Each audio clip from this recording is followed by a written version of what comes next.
I want to address it. To me, it seems a bit like an elephant in the room. We had the conflict in Afghanistan back in the last year, and it continues on. We start in August. The government stated it wanted to bring 40,000 Afghans. So far, there's been about 8,500.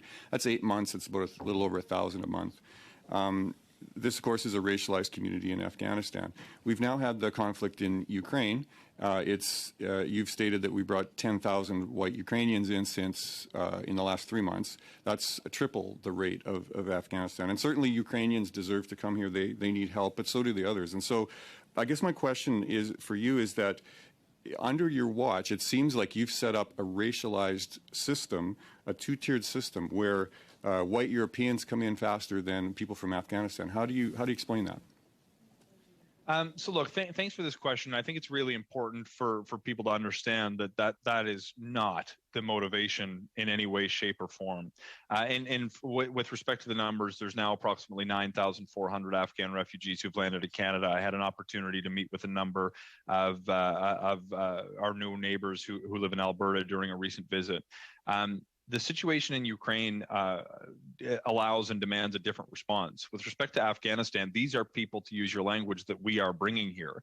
These are people who are benefiting from the full suite of settlement supports, and we are doing it through a traditional refugee resettlement process. With respect to Ukraine, we've made it easier for people to come, and we are looking at what appropriate supports may look like. We're looking at how we can facilitate people's entry into Canada, but the 10,000 who've come have come from the beginning of the year and have largely come here under their own devices.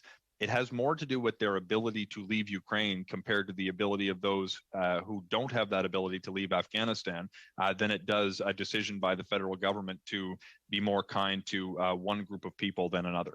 But that's in effect what's happening, though. I mean, they're both people who are dealing with conflict, who are in terrible situations, and the system that you've set up makes it much easier. And to your point, you've made it very easy for Ukrainian people to come in as visitors, but you haven't extended that same ease of entry to Afghans. How do you explain that? That this doesn't seem right. Yeah, look, and I understand the challenge that a lot of people have with it, and I share to some degree the sensitivities towards the need to do everything we can to support everyone who's vulnerable and fleeing conflict. But I would object just to one piece of your argument, if you'll allow me. It's not the government who's making it more difficult to leave Afghanistan than it is to leave Ukraine. It's the Taliban. The reality on the ground is that it is really challenging for people to leave.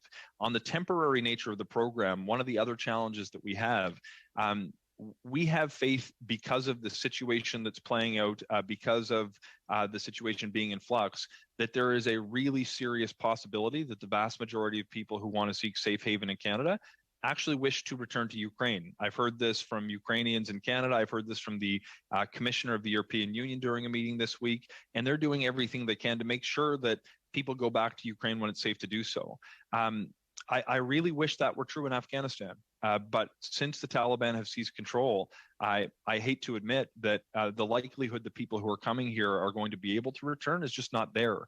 So we have to make a plan to support these people and to welcome them on a permanent basis, and that changes the tools we can use. The election, of course, threw a big wrench into that. But at the end of the day, there's way more ways to process biometrics near Ukraine, which aren't available in Afghanistan. I mean, these are things that you, as a department, can set up. You can impact, and so I believe that you're making it more difficult for Afghans to get here as well by not having the systems and processes that need to be in place for this to happen.